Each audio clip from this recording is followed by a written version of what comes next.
मम जीवनमीनमिमं पतितं मरुघोरभुविह सुविहमहो।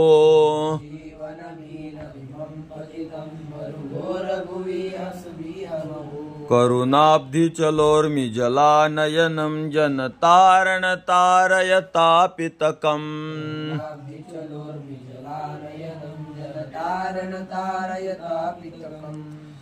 यदपदच्छेद मम जीवनमीनम इमं पतितं मरुघोरभुवि इह सुविहम अहो। करुणाब्धि चलोर्मि जलानयनम जनतारणतारयतापितकम। अन्वय असा होतो अहो सुविहम इह मरुघोरभुवि पतितं मम इमं जीवनमीनम करुणाब्धि चलोर्मि जलानयनम जनतारणतारयतापितकम।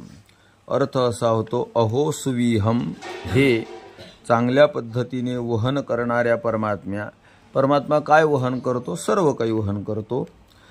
इह मरुघोरभुवि, या मरुभूमी रूपी संसारामध्ये। याला मरुभूमी का म्हणलं रे? मरुभूमी शब्दाचा अर्थ होते कोरडी जमीन, उषर जमीन, वाळवंट।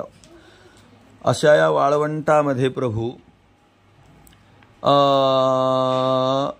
पतितम मम इमम जीवनमीनम, पतितम माझं हे जीवनरूपी मासा पडलेला आहे।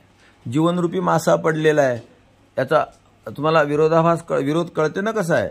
जमीन कोरडी आहे आणि त्याच्यात मासा पडला, मग कोरड्या जमिनीत मासा राहत असतो का? मग इथं कोरड्या जमिनीत मासा, कोरडी जमीन काय आहे? हा संसार। म्हणजे पाणी नाही, कोणतं पाणी नाही? सुखाचं पाणी नाही। सुखाचं काय नाही? मग जसं पाण्याशिवाय मासा जगू शकत नाही तसं जीव सुद्धा सुखाशिवाय राहू शकत अशा या समुद्रात मी पडलोय देवा। मग तू काय कर आता? माशाला काय पाहिजे असते? पाणी। मग तू मला पाणी दे। कोणतं पाणी?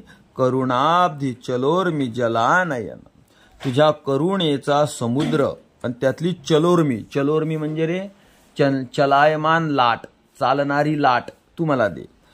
का बरं? करुणारूपी समुद्रात मला तू चलायमान लाट दे। चलायमान लाट रूपी पाणी तू माझ्यासाठी आण। जलम आनयनम, हे कोणती लाट, कोणतं पाणी आहे? हे सुखाचं पाणी आहे। मग हे कोणतं पाणी? हे चलायमान पाणी आहे। ब्रह्मसुख चलायमान नाही, ब्रह्मसुख स्थिर आहे। ब्रह्मसुखात सुखरूप व्हावं लागतं, म्हणून चलोर्मी या शब्दाचा अर्थ भक्ती सुख। चलोर्मी म्हणजे काय?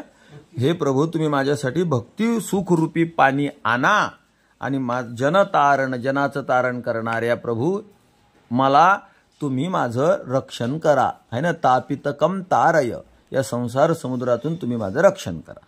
ओके, बाकी उद्या बघू।